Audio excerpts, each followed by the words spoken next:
Jane Cândido tinha uma vida construída com muito esforço, um casamento que parecia caminhar para o fim e um patrimônio de mais de 2 milhões de reais que logo seria dividido. Mas antes que essa divisão acontecesse, Jane foi brutalmente assassinada. E o crime foi disfarçado para parecer que ela mesma havia tirado a própria vida. Inconformado com a perda da mãe, seu filho, que na época morava nos Estados Unidos, embarcou de volta ao Brasil não só para se despedir dela, mas também para arquitetar um plano de vingança. E o que ele fez a seguir chocou uma cidade inteira do interior de Minas Gerais. Agora vamos entender essa história desde o início. Existe um município no interior mineiro chamado Goiabeira, com pouco mais de 3.000 habitantes, onde as famílias se conhecem há gerações e o dia a dia costuma ser pacato. Foi exatamente ali que se desenrolou uma tragédia que envolveu 3 gerações da mesma família e que deixou a cidade inteira sem chão. Tudo o que vamos contar aqui gira em torno de Sebastião, um senhor de 78 anos, figura conhecida entre os moradores. No dia 2 de junho de 2026, por volta do fim da tarde, ele havia acabado de sair de um estabelecimento na rua São Sebastião, no centro da cidade, e caminhava até sua motocicleta quando um agressor o surpreendeu pelas costas. Foram vários golpes de canivete, concentrados na região do pescoço e do tórax. Não houve tempo para socorro. Sebastião morreu no próprio local do ataque. A perícia chegou depois. Constatou o óbito e recolheu a arma, deixada perto do corpo. Só que essa morte não é o começo da história. É a consequência de algo que já vinha se armando havia praticamente um ano. Para entender a raiz de tudo, o relógio precisa voltar para junho de 2025, quando Jeane Aparecida Alves Cândido apareceu morta em uma área rural da cidade. Num primeiro momento, a polícia tratou o caso como se ela mesma tivesse cometido aquilo contra si. Só que essa versão não durou muito. Conforme os peritos avançaram na análise da cena, começaram a surgir detalhes que não batiam com a hipótese de início. Marcas de briga corporal no corpo, ferimentos típicos de quem tenta se proteger, hematomas de agressão e uma bagunça geral na cena que não combinava com a primeira leitura do caso. A partir desses achados, a investigação mudou de rumo completamente.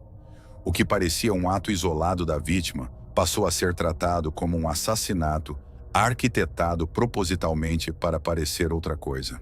Ainda naquele mesmo mês, a Polícia Civil, com reforço da Polícia Militar, deflagrou a chamada Operação Gaslight e prendeu 2 homens.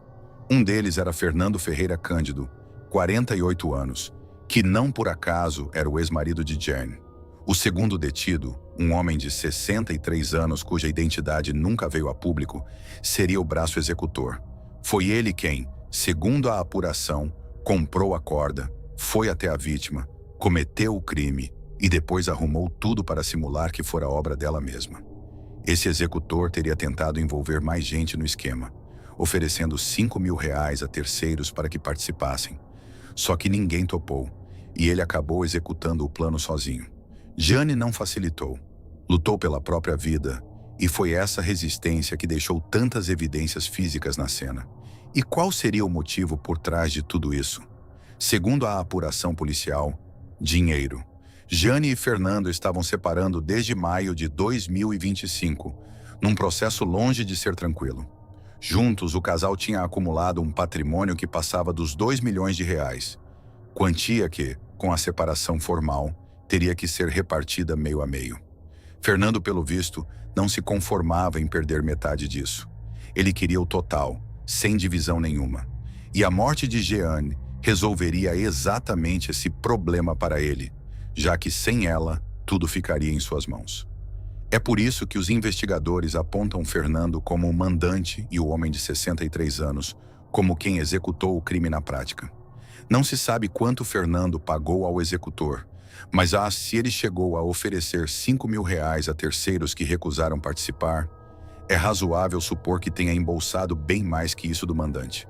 Agora entra um personagem que muda completamente o rumo dessa história. O filho de Jeane e Fernando. Quando a mãe foi encontrada morta, ele tinha 17 anos e morava nos Estados Unidos. A notícia o atingiu profundamente e ele decidiu voltar ao Brasil. Não apenas para o velório, mas também com um propósito bem mais sombrio guardado dentro de si. Hoje, com 18 anos, sua identidade segue sob sigilo.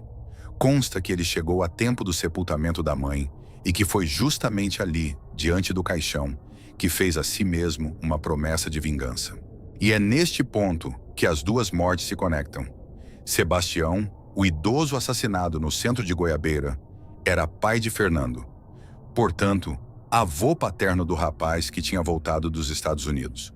Nos dias que antecederam o crime, o neto passou a vigiar o avô de perto, mapeando seus horários e hábitos, sempre com um canivete junto ao corpo, à espera do momento certo. Essa chance surgiu justamente no dia 2 de junho de 2026. Ele seguiu Sebastião até o centro, esperou o avô sair do comércio em direção à moto e atacou por trás com golpes que não deram nenhuma chance de defesa. Depois de cometido o ataque, testemunhas relatam que o jovem permaneceu no local por alguns instantes, proferindo xingamentos contra o corpo do avô e dizendo frases sobre ele ir para o inferno. Esse momento teria sido registrado em vídeo, que circulou de forma restrita e não pode ser reproduzido aqui. Em seguida, ele deixou a cena, largando o canivete usado no crime bem perto de onde Sebastião caiu.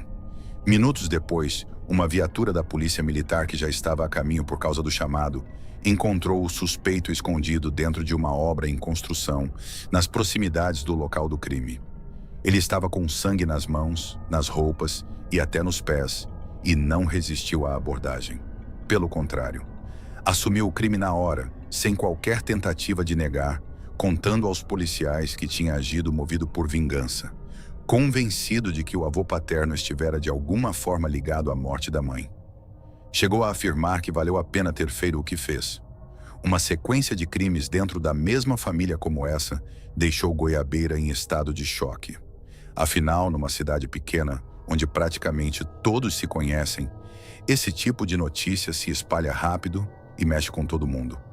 Atualmente, a apuração sobre a morte de Jeane segue em curso, com Fernando e o executor de 63 anos permanecendo presos.